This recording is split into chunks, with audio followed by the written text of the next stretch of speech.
Aha. Buonasera a tutti. Good evening, y'all. Welcome back. It is January 11th, 2025, 9 p.m. Eastern, which means it is time for this week's What's the Scoop episode 52. Hope everybody had a great week.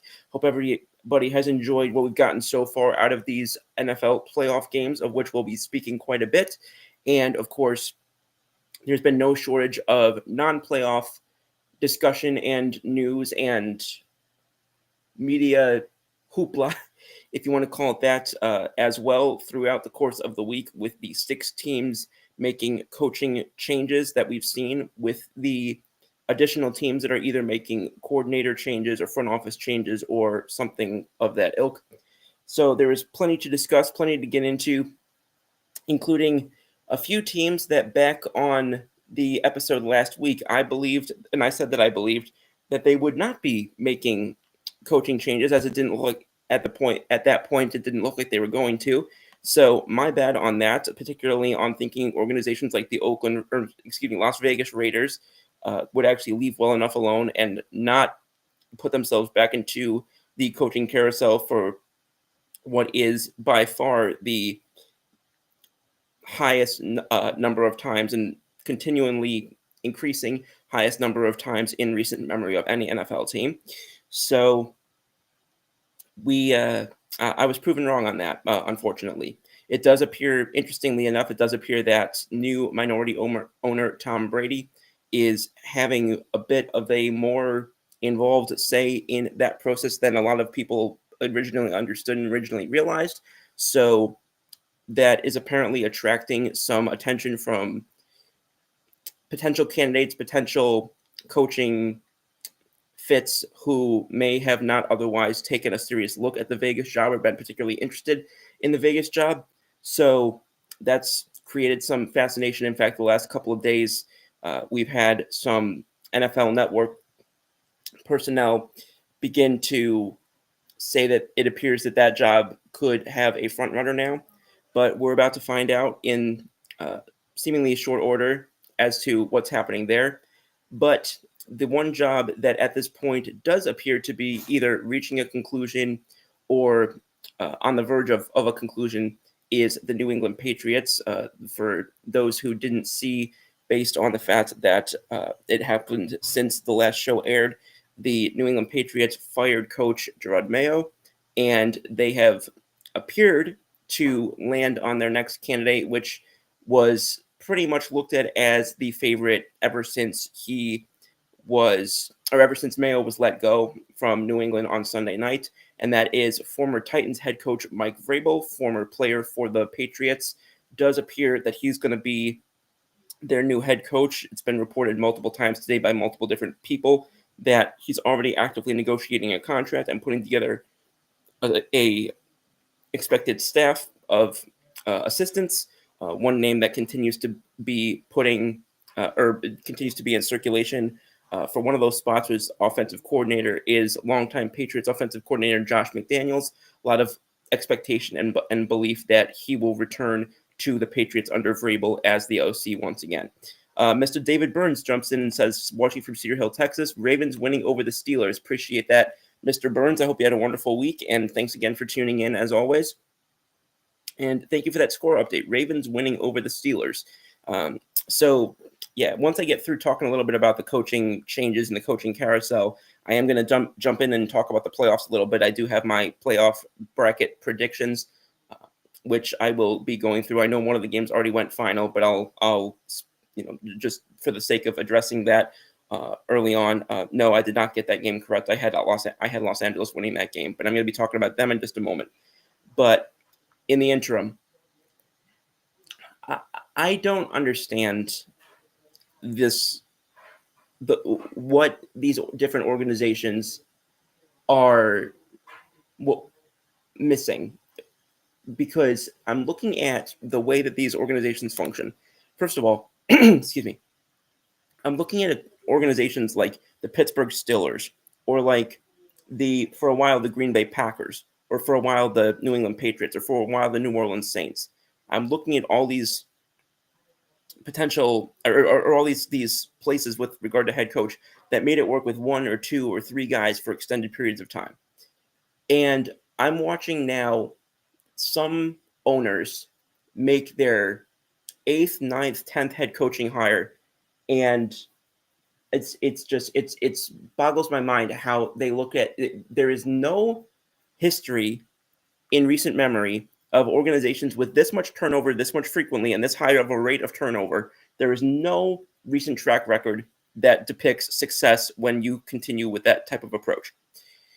Now, I'm not saying if you believe that you don't have the right guy, if you have strong reason to believe you don't have the right guy, I'm not saying to keep him just for the sake of keeping him. However, continuity tends to pay off in the NFL more than trigger finger does. Just ask the Carolina Panthers versus a team like, at least at a different position, versus a team like, the Minnesota Vikings now with Sam Darnold versus a team like the Seattle Seahawks with Geno Smith. And I know that that's about quarterbacks, but you can look at it from coaches as well. A lot of people wanted Cincinnati to fire Zach Taylor, and holding on to him looks like, at least for the most part, it looks like it's worked out. And there were a lot of people early on, myself included, who thought that Philadelphia should switch out on Doug Peterson. Glad that they didn't do that. A lot of people thought that Philly should switch out on Nick Sirianni. Glad they didn't do that. So there's a significant amount of evidence in recent years that being willing to wait a little bit longer, as opposed to being willing to pull the trigger more quickly, is often the preferable approach in terms of getting positive results. And just looking at these organizations that continue to make change after change after change, the New York Jets, the Las Vegas Raiders, a couple of the other ones are a little bit odd situations, like the Patriots and the Saints, because those are not teams really known for a lot of known for a lot of turnover. The Chicago Bears, I can add to that list. So it's just wild to me. And I think the Raiders are going to have chances now at coaching candidates that they would not have if not for Tom Brady. But I think that the one smart thing they are doing is giving him more of a say-so with regard to this process. Now, again, I'm not saying that that's necessarily going to be a good thing. I mean, we've seen great players be terrible executives. Just look at Michael Jordan with the Charlotte Hornets. But, I mean, let's be honest, you can't get much worse than where the Raiders are at. So I feel like it's worth the shot at this point.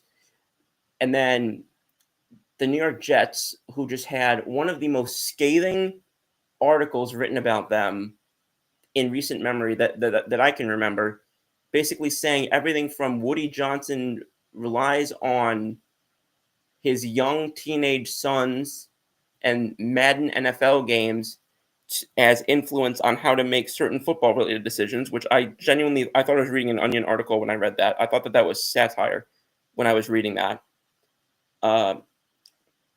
Pardon. But, and since I'm talking about coaching, since I mentioned Vrabel, as much as he was talked about for virtually every coaching position available, as he should, only two teams, at last that I was able to dig up, only two teams actually had him in for an active interview.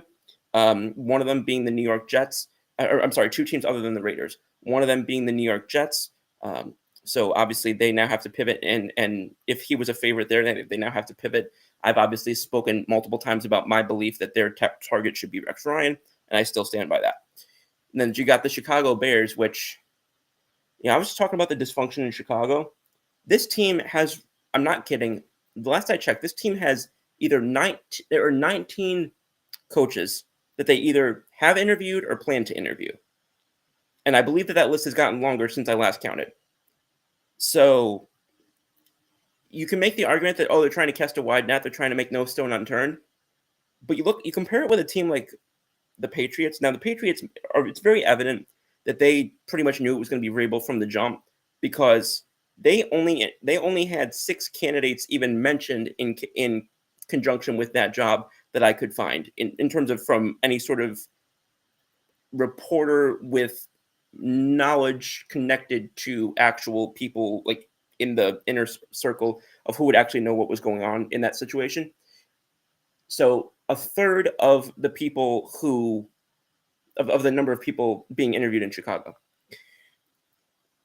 which, I mean, it doesn't surprise me because, again, substantial difference between how the Bears are run and how the Patriots are run. But great job, at least insofar as a couple of the teams who opted for turnover where I thought it was unnecessary. And I think a lot of people agreed that it was unnecessary. However, I keep laughing thinking about the Jets article that I was just referencing, because then just yesterday, I came up on another article that was written by, I want to say it was Diana Rossini, but I'm gonna verify that. But it was for ESPN. I think it was Jordan Renan, I think was part of it as well. And it covered the New York Giants. And it basically said there was a player for the New York Giants earlier this season who basically was told by general manager Joe Schoen that he was going to be, or it was Nick McLeod to be more specific, he was going to be let go, and basically said, if I can't trade you, I'm going to let you go. He said he tells the player, don't pay October's rent. As soon as I can replace him, I'm going to replace him. I'm not effing around. That's what he told the representatives over the phone.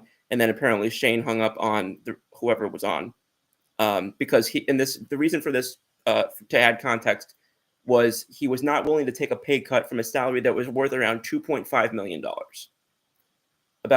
I'll say that again, $2.5 million veteran player was asked to take a pay cut and then basically was badmouthed by Joe Schoen.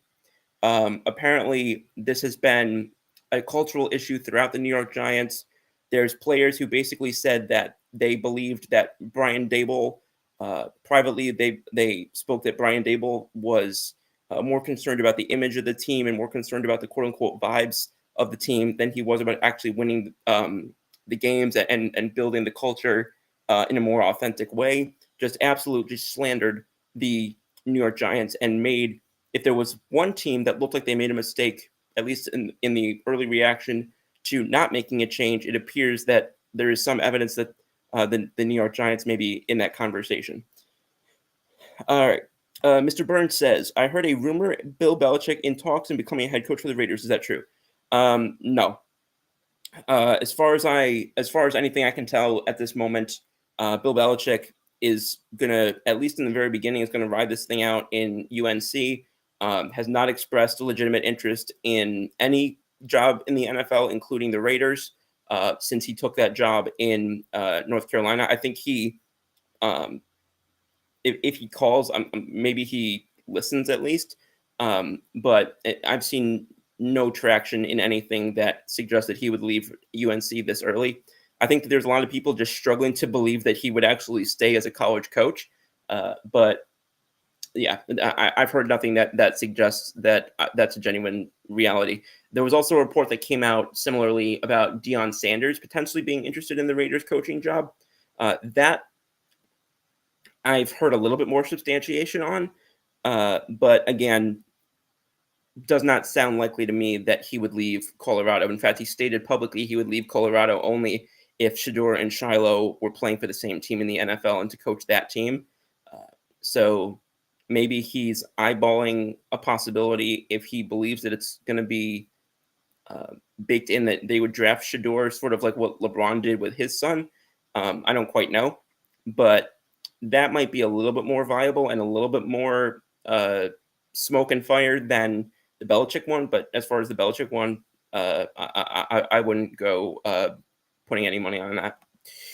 Mr. Osborne says, hey, there's Swifty Scoops. It says, take a look at the Broncos. Hopefully it ends with Sean Payton and Bo Nix. Again, obviously, I'm very excited about seeing what's going on over there. I have been on the Bo Nix train in Denver from the jump, and I'm excited to see what he's doing down there. But moreover, I'm glad to see Denver have their defense back again, because a lot of those players who had either struggled or fallen off or been hurt, they didn't have the defensive oomph that they had really built up. And I'm glad to see that they have that again, because I think that does, I think, additionally help when you're trying to build up an offense that's led by a young, inexperienced quarterback. Mr. Burns says, Ben Johnson is the answer for the Bears offense for sure. He will develop Caleb and get him some protection. Ben Johnson, best candidate. Mr. Burns, I would agree with you. I think that he is the the best fit for the Bears right now in terms of everybody that I've heard. I have heard a lot over the last day or two that there's a strong momentum towards him being the guy potentially in Las Vegas. But if that either ends up fizzling out or doesn't end up happening, then I think that would be a fantastic fit for both sides. Although it does appear that Ben Johnson has mutual intrigue between him and the Raiders, particularly Tom Brady, and that the Raiders are willing to wait out the Lions season to have the chance to hire him. So it does appear they're willing to take that risk. I mean, Vegas is all about risk, both as a city and as a team. So that does appear to be something they're willing to do, and we'll see how it shakes out. But that's the team that I would say keep the eye on right now for Ben Johnson. But I agree with you in terms of my vantage point. Bears would be the best. He and the Bears would be the best match in my opinion. That would mean Tom Brady would be his boss. LOL. No, Sanders will not be Raiders coach. Yeah, that was another thing I thought about as well, was putting Mark Davis, Tom Brady, and Deion Sanders all in the same chain of command. That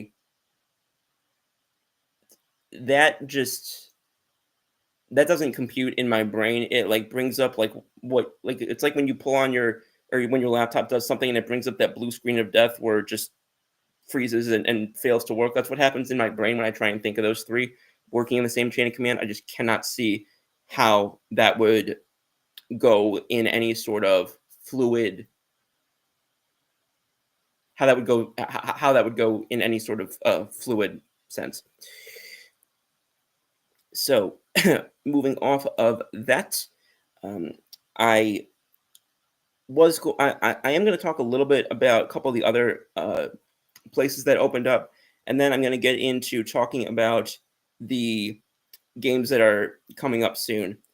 However, the game that I think we should address first, the game that happened that's already concluded. When am I going to see what everyone is telling me I'm supposed to be seeing with Justin Herbert with the LA Chargers?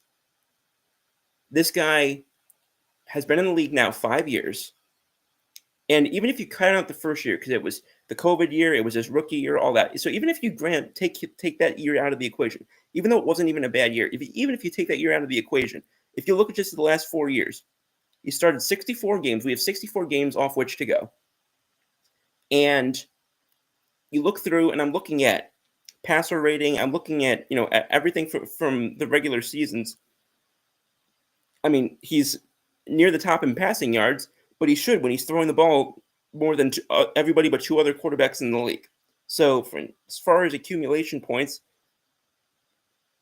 I'm not going to give him a ton of extra love for that because, again, he's throwing the ball more than almost any quarterback in the league. So, yeah, he should be getting the passing yard levels that high.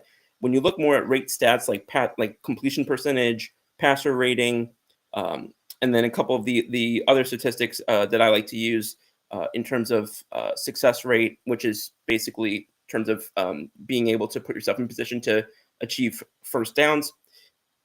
He's coming in among the 19 quarterbacks that it gives me. And the reason why it gives me 19 quarterbacks is based off of 48 games started. So basically just based off of having started all games in 3 of the 4 seasons, basically. Because I don't want to be factoring guys who have started like 1 or 2 games.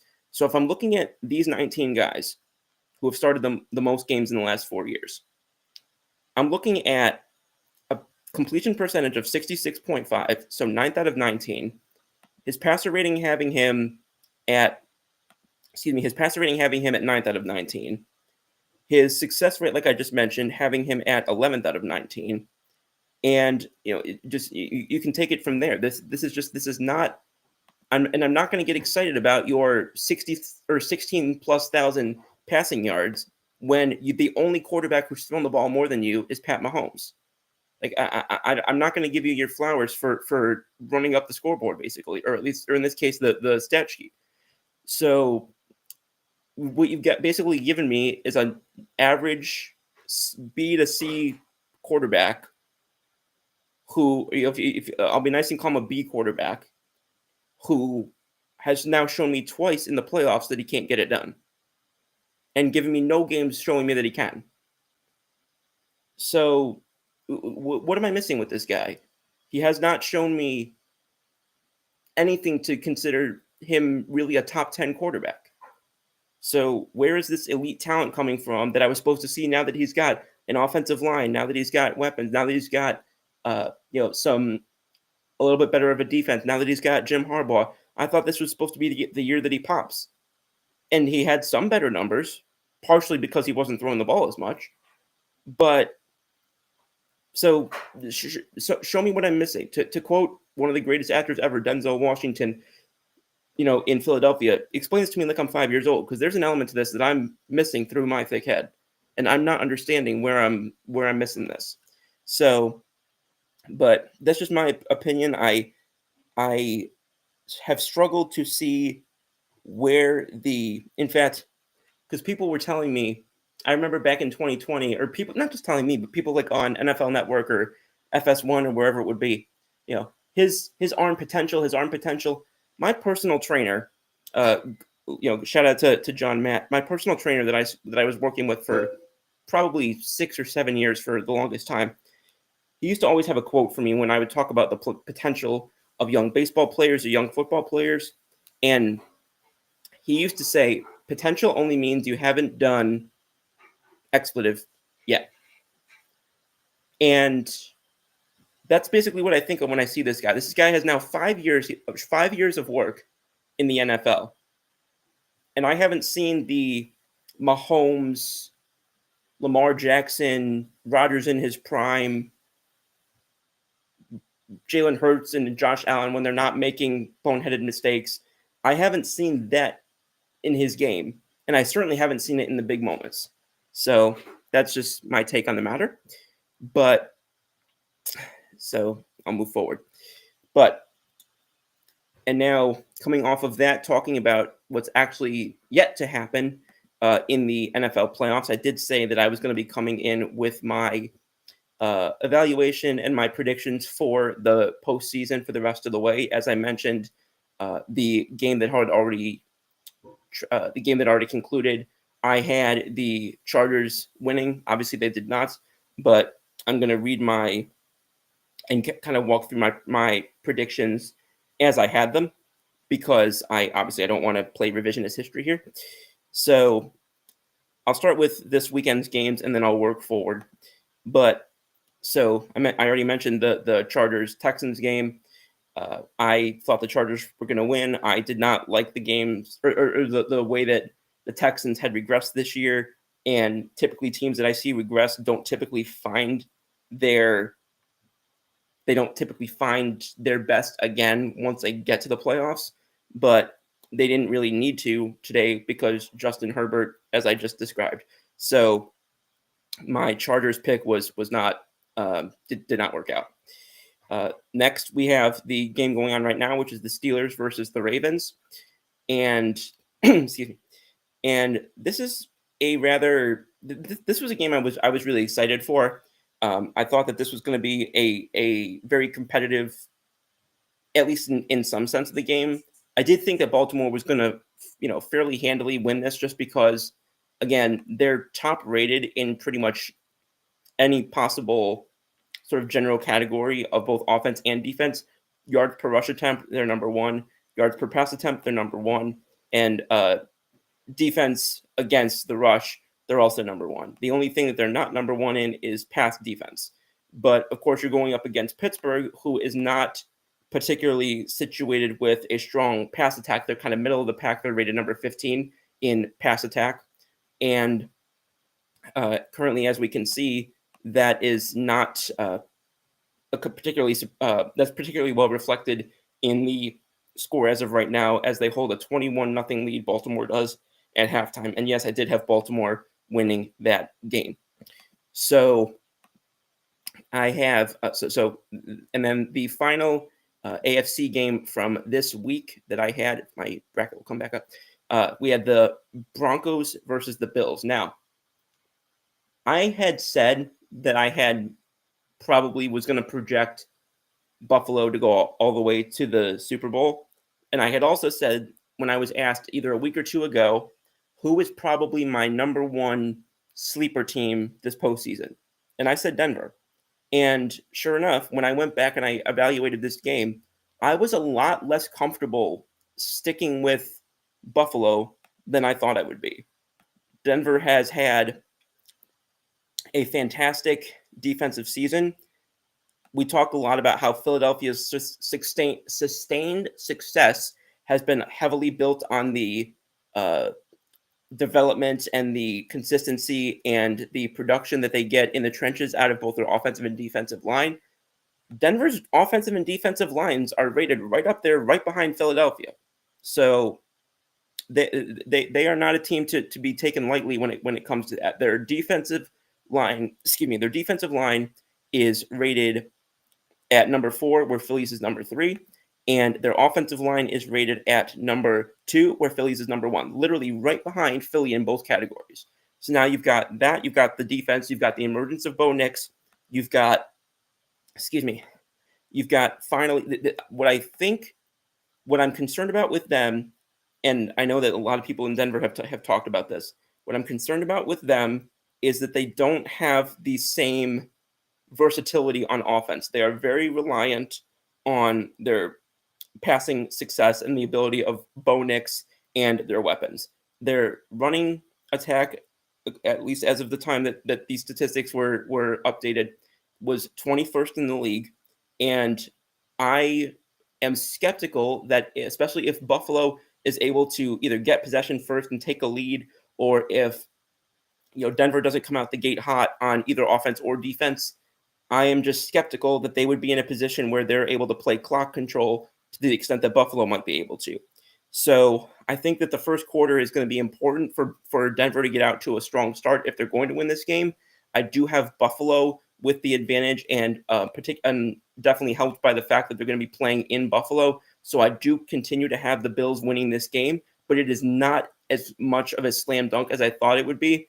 And if this game were close, I don't know what the line is on this game, but if I would be betting this game, or if I would be betting a game this weekend, I might be taking the Broncos against the spread, depending on what the line is there. Dave Burns said, every year, Justin Herbert is always in the top 5 of QBs. Keith says, how you doing, Keith? Says the Steelers versus Ravens game looks like it's over. Yeah, typically 21 to nothing at halftime typically is not something you can typically come back from very easily in the playoffs, especially against a team, like I said, that's so strong on both sides of the ball like Baltimore is. Nikki says, cheers, Swifty Scoops. Nikki, I appreciate you coming on. Hope you're doing well. Keith says, Russell check down Wilson is done. Mr. Burns says, Bills over Broncos. And Keith says, the Bills are an 8.5-point favorite. I may seriously have to consider looking at doing something there, because that is a lot of points for how close I think this game could end up being. But so that wraps up the first week of games, or I'm sorry, the first day of games this week, rather. And then I will kick over to the slate of games that is scheduled for tomorrow. Excuse me. So the first set of games that we have here for the NFC is we have the Vikings versus the Rams. Now, again, I don't want to take anything away from the season Sam Darnold is having. He has royally cut down on the mistakes. He is now in a position where their drop rate by his weapons has been cut about in half, which is remarkably impressive.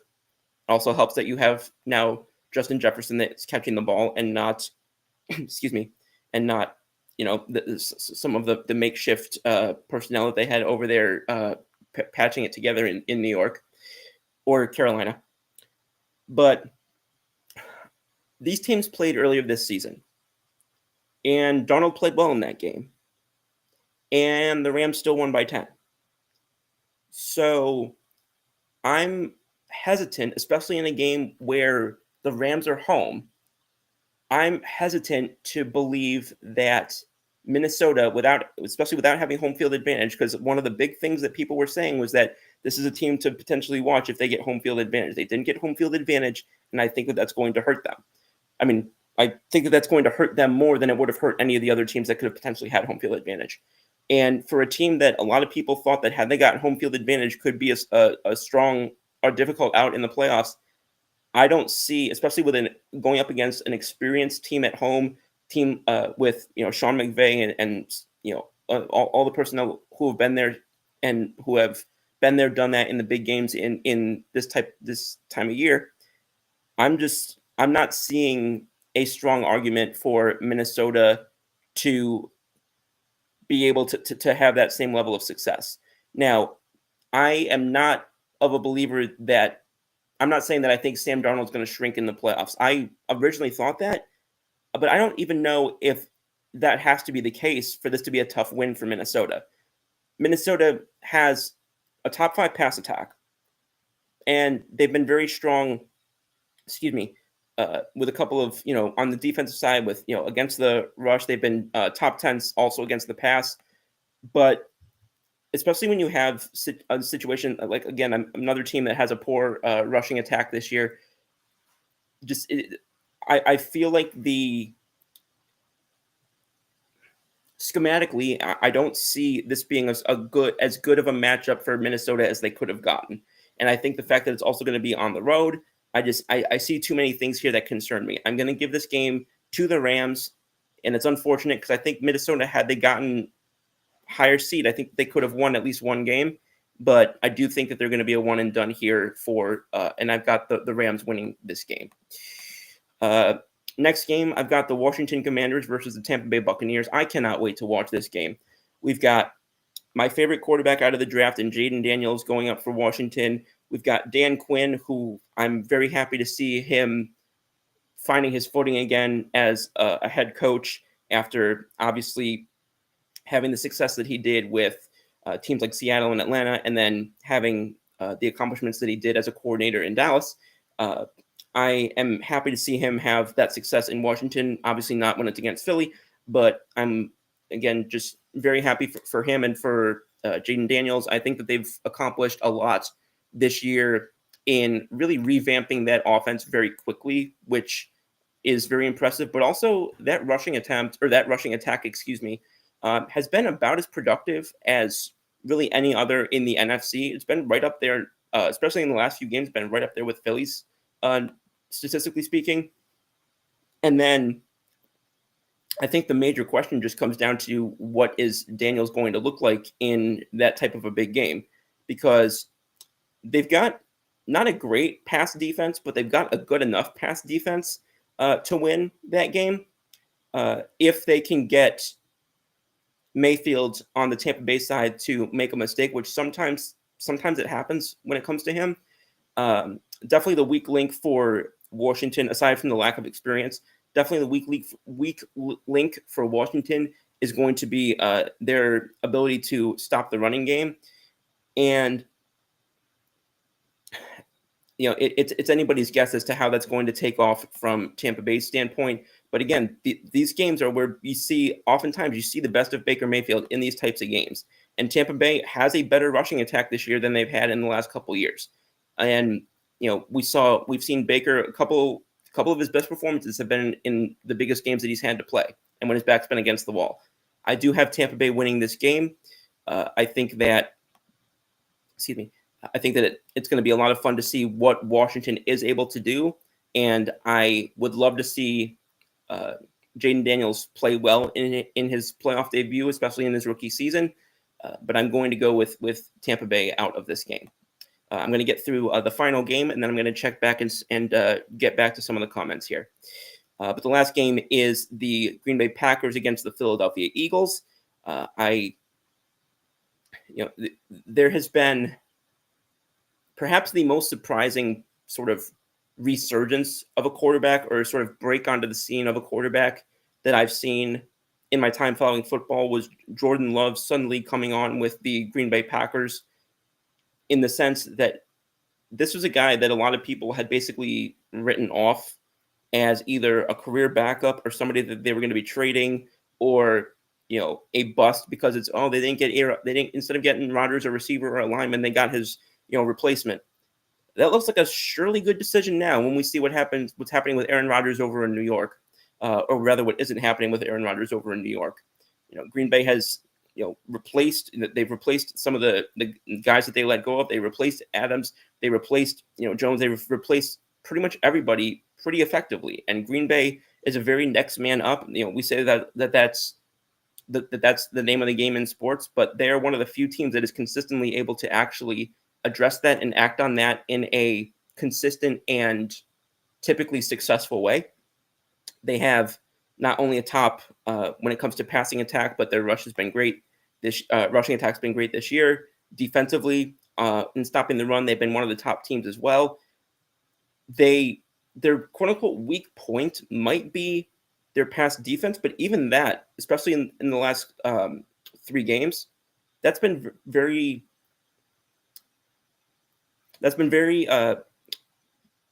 passable, at least in terms of being able to win against certain teams and win certain matchups. So that is in no way a slouch matchup, in my opinion, for Philadelphia. And then, of course, on the Philly side of things, we know the story about Jalen Hurts. We know about the historic season from Saquon. Guys are finally getting healthier now, although Brown and Smith were a little bit banged up this week, which did make me nervous. Hurts is out of concussion protocol finally, so he will be available for this game. The game being played at Philadelphia, I do think will help the Eagles because Philly is considered, as a lot of fans know, Philly is considered one of the toughest places to play in a big game. I think that like I've said before, the issues, I think Keith asked me before, in terms of the issues that I would have and the concerns I would have with Jalen Hurts, I just don't want to see him in a situation where it's fourth quarter, 1:50 to go. All he has to do is get down the field and then burn the clock. I don't want to see him, trying to throw the ball into triple coverage 65 yards down the field, and it, ricochets off of somebody's helmet and ends up in a defender who didn't even know that the ball was going near him. Like I really hope I don't see that. Jalen Hurts has, I think, had a better recent play at times than I think people will give him credit for.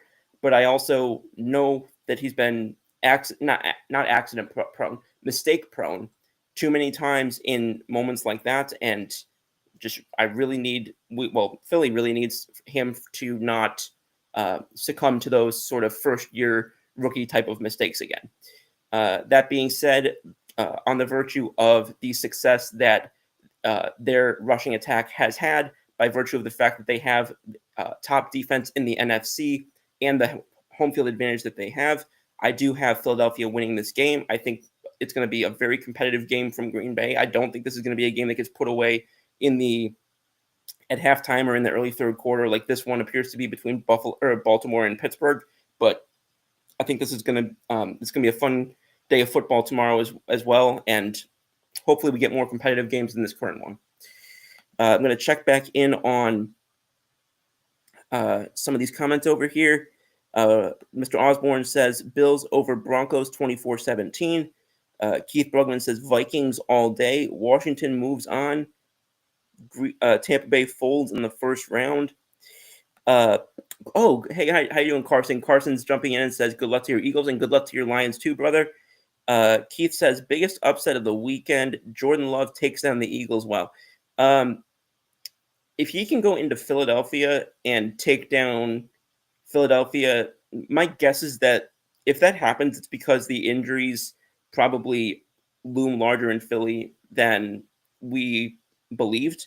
I in no way think that this is an easy win for Philly tomorrow by any stretch, but I also think that it would be a massive surprise for me to see Jordan Love lead Green Bay to a victory there. That being the last comment for now, I'm going to go on to the next round. I'm not going to go all the way through the Super Bowl, but I'm going to go up to the Super Bowl matchup. Next week, we've got there we go.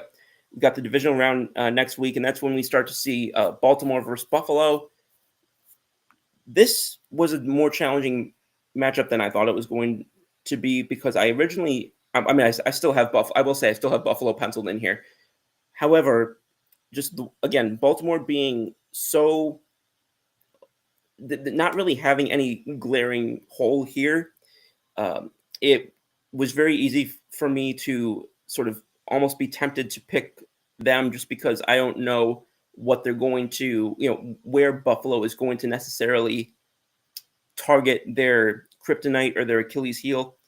However, I don't love the playoff history of either of these teams, but I think Buffalo's got a better team now than they've had in the past. Now, definitely agree with the same thing for Baltimore, but Josh Allen, as much as he's made mistakes in the playoffs, he's played well enough to win in the playoffs multiple times. And a lot of multiple times, while it has several times been him who has been the reason why Buffalo has lost big games, he also has been repeatedly let down by either his defense or his line or one thing or another. So that is also something that has to be kept in mind as well. Whereas more often than not, Lamar Jackson himself has just been poor in the playoffs. He has only played one game in the playoffs of the 6 that he's played without a turnover, and he failed to complete at least 60% of his passes 4 of the 6 games he's played, and his passer rating, with the exception of one game, never went above 80. He himself has not performed well in the playoffs, and he'll take sacks unnecessarily. I will give him a little bit of grace for one game because he had to throw the ball 60 times in one game against Tennessee. But again, I've at least seen Allen play well enough to win in the playoffs a couple times. I have not seen that from Lamar.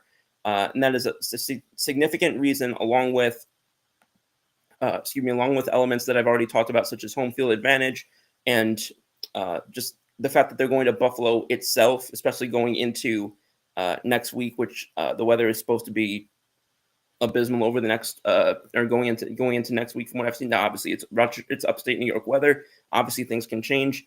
But for all these reasons, I am going to still stick with Buffalo winning that game. But a Baltimore surprise or a Baltimore upset would not surprise me in the slightest. The Chargers versus Chiefs, just complete mismatch in my opinion. I think that the Chargers obviously have the better.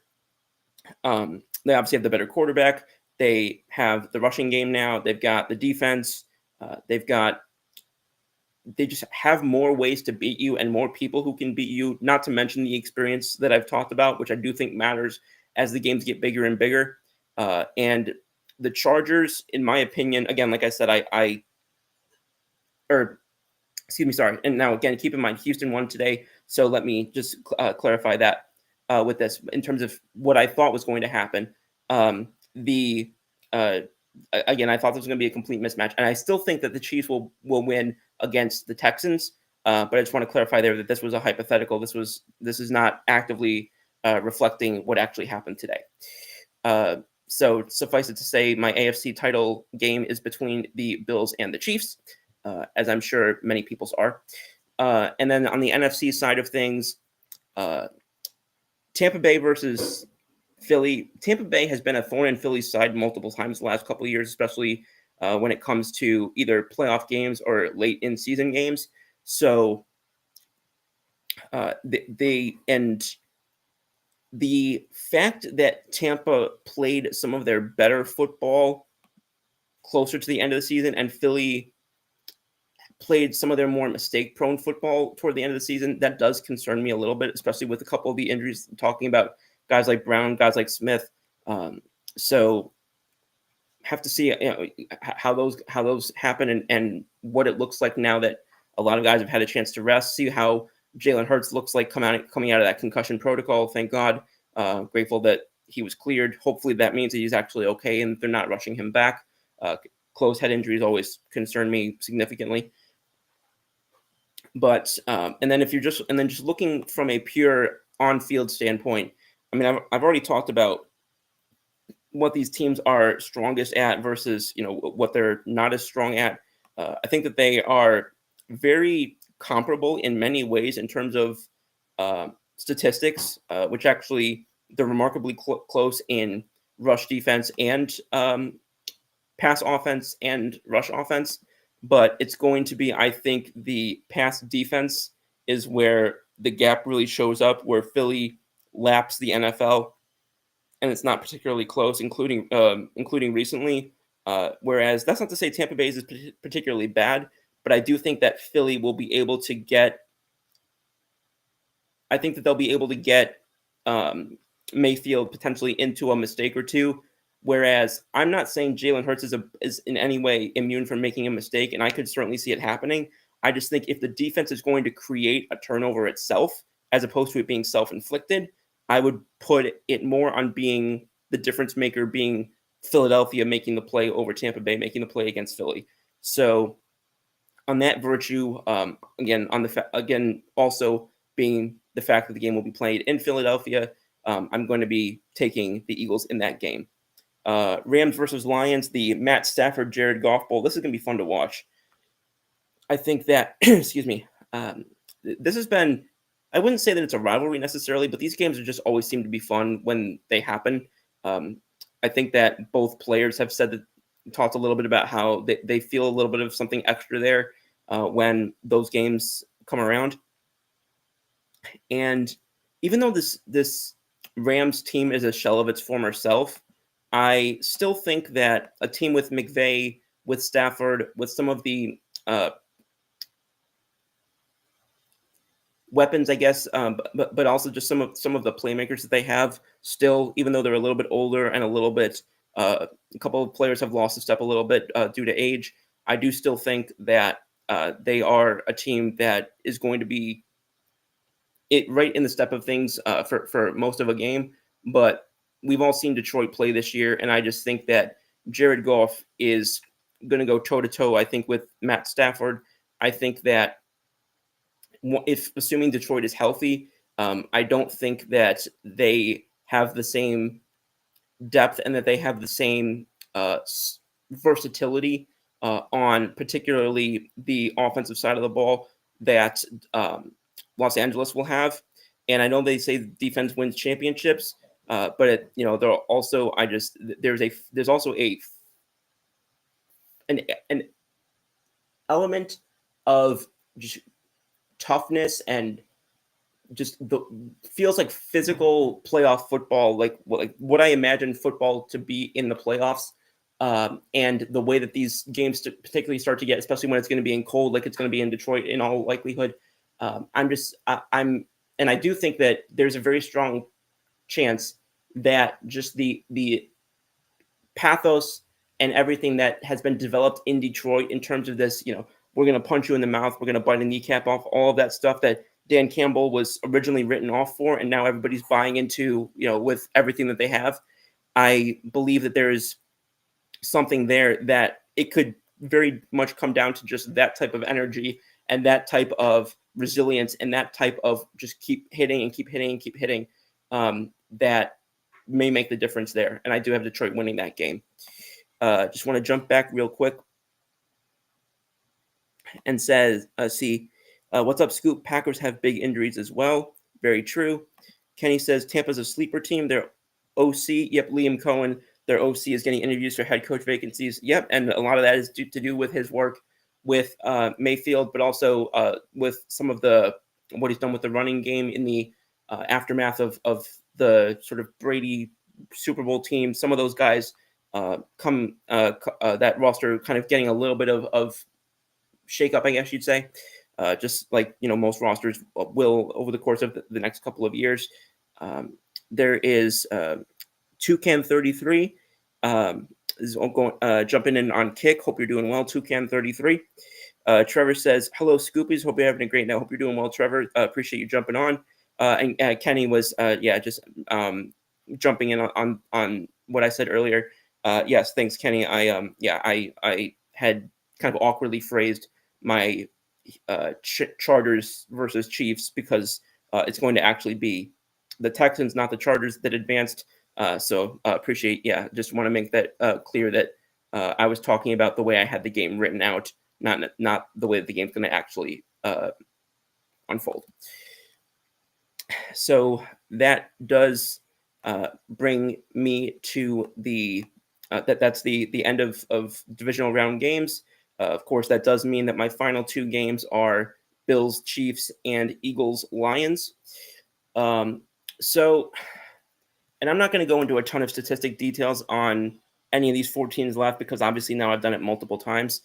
But I think that on the AFC side, I said this a couple weeks ago, that even though the Chiefs, I think at the time, had like 13 wins or something, and the Bills had, I think, either 10 or 11, that the Bills, when they play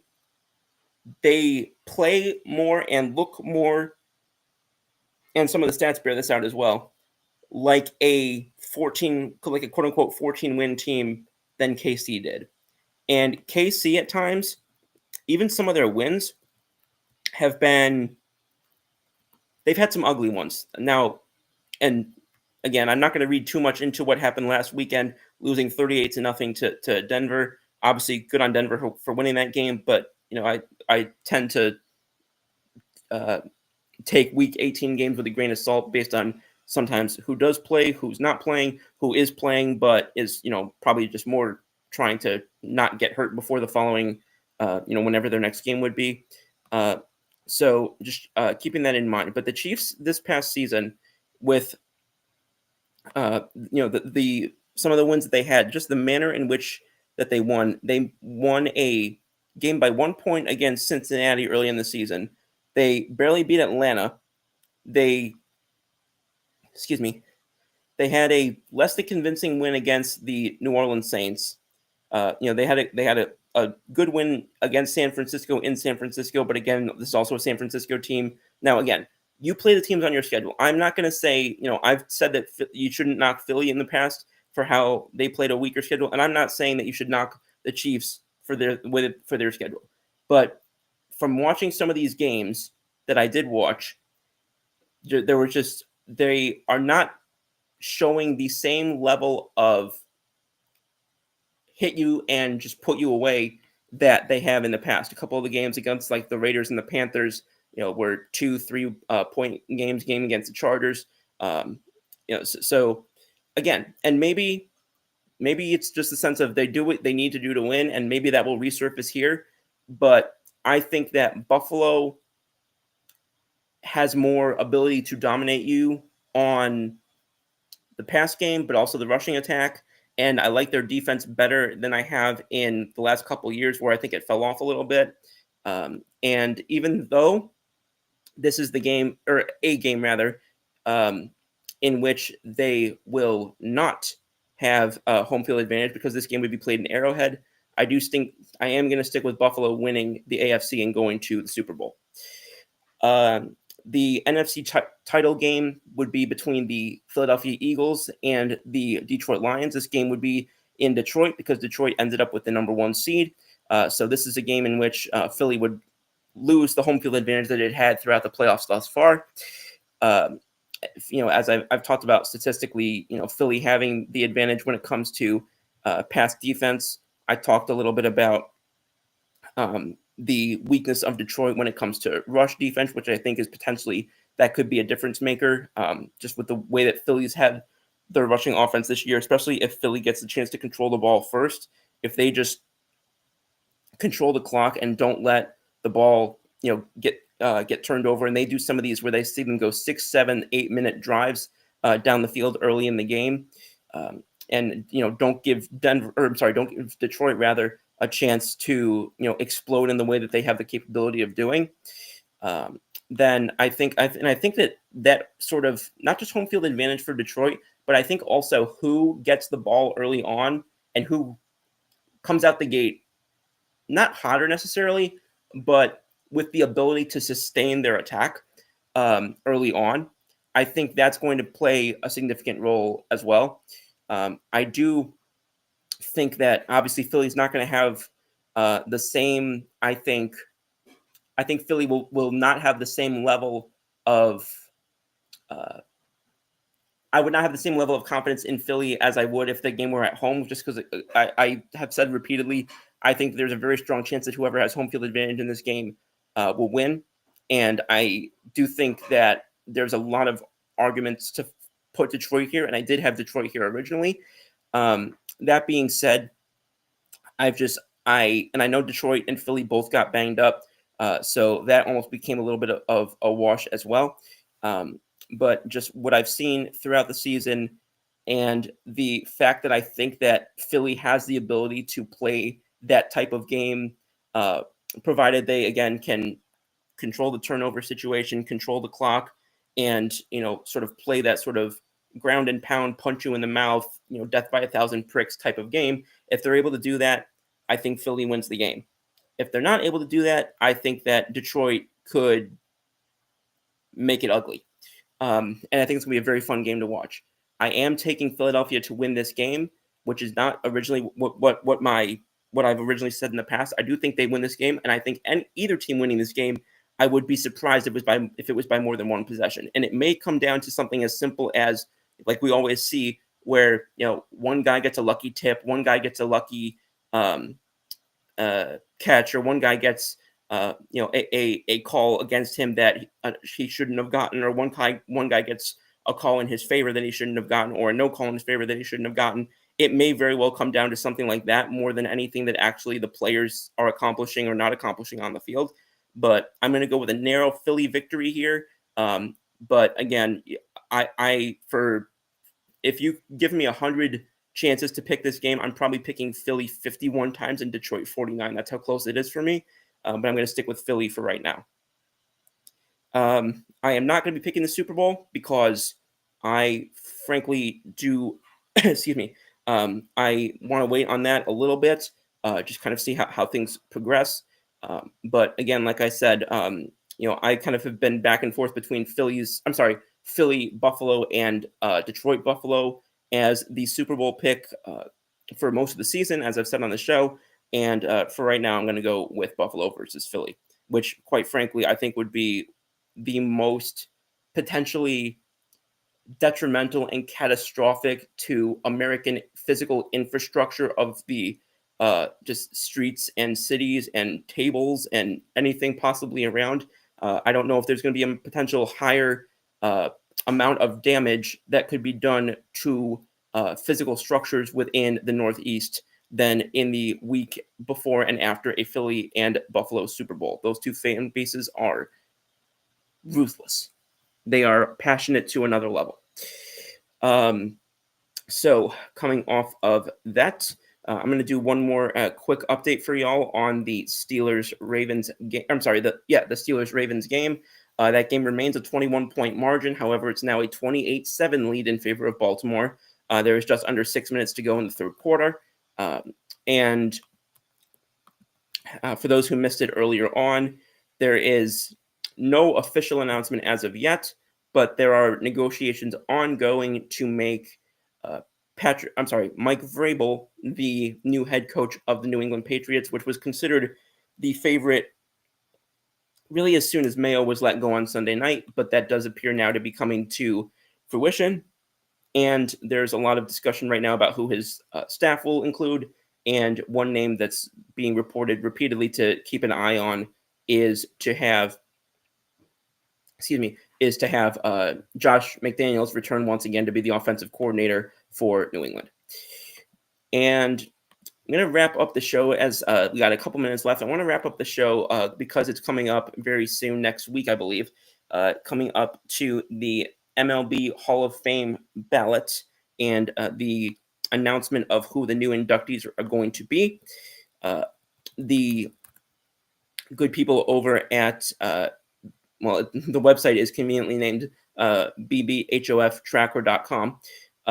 But this is a couple of different guys, Andy and Ryan. I don't know their surnames, but a couple of really hardworking and talented people over there who have gone and kind of scoured for as many public ballots as they can and compiled it nicely into one Excel sheet for the public.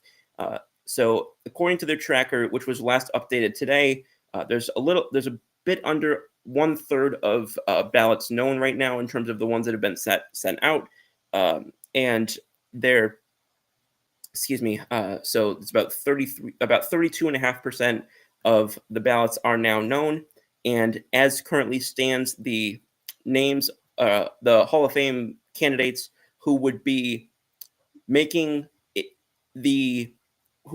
for induction, the meeting the threshold for induction, if the counting ended today, would be Carlos Beltran, who is sitting with 77.2% of the vote, CC Sabathia, who's sitting with 91.3% of the vote, Ichiro Suzuki, who is sitting with 100% of the vote, and Billy Wagner, who is sitting with 84.3% of the vote. Wagner is particularly interesting to be following because this is his last year of eligibility. If he does not get in this year, he'd have to wait for the Veterans Committee to bring up his name and potentially induct him. And I think that's kind of why you're seeing guys like him get a little bit of a boost. You typically see a lot of these guys who kind of are slow burners on the ballot, who are in for 5-6 years and maybe are high, a little bit lower in percentage. And then guys will start who weren't voting for them in the past will start to say, "Oh, this guy's getting toward the end of his eligibility. No, this is somebody who should be in the hall. I'm going to vote for him, even if I haven't in the past." The only other one who is particularly close, who is currently sitting outside the threshold, but does still have a shot at getting in, would be Andruw Jones, a longtime center fielder for the Atlanta Braves, is currently at just over 73%. He, I think, is definitely having some connections to off-field issues. For those who don't know, he was at the center of multiple domestic incidents involving his family and his either girlfriend or wife at the time. I can't recall which, but that I do believe is playing a significant factor in this as well. So that is obviously, those are obviously the uncomfortable discussions that come up with situations like this. Is what scope are people analyzing the off-field situations? Are they keeping it strictly to statistics when it comes to baseball? Are they keeping it to off-field transgressions within baseball, or are they evaluating off-field transgressions holistically? So that's something that obviously each individual writer has to make the judgments on in their own right. But it does appear right now that someone like Andruw Jones is being looked at differently than, say, someone like Omar Vizquel, who is also coming toward. He's actually also in his 8th year of eligibility, but has sitting with almost 60% of the vote less than is Andruw Jones. And I've come just past the buzzer. It is just past 10:05 p.m. Eastern Time. Y'all, I want to really say thank you for being on tonight and for being so active with regard to not only the playoffs, but also talking about some of what's going on with the coaching carousel and everything else, and just coming in and even just saying hi and listening and watching tonight. Mr. Osborne, Dave Burns, of course, we had Nikki and Keith, and we had excuse me, Roy. We had Kenny jump on from Warwick, Trevor, and including a couple of newcomers tonight as well. So I want to just say thank you all very much for tuning in.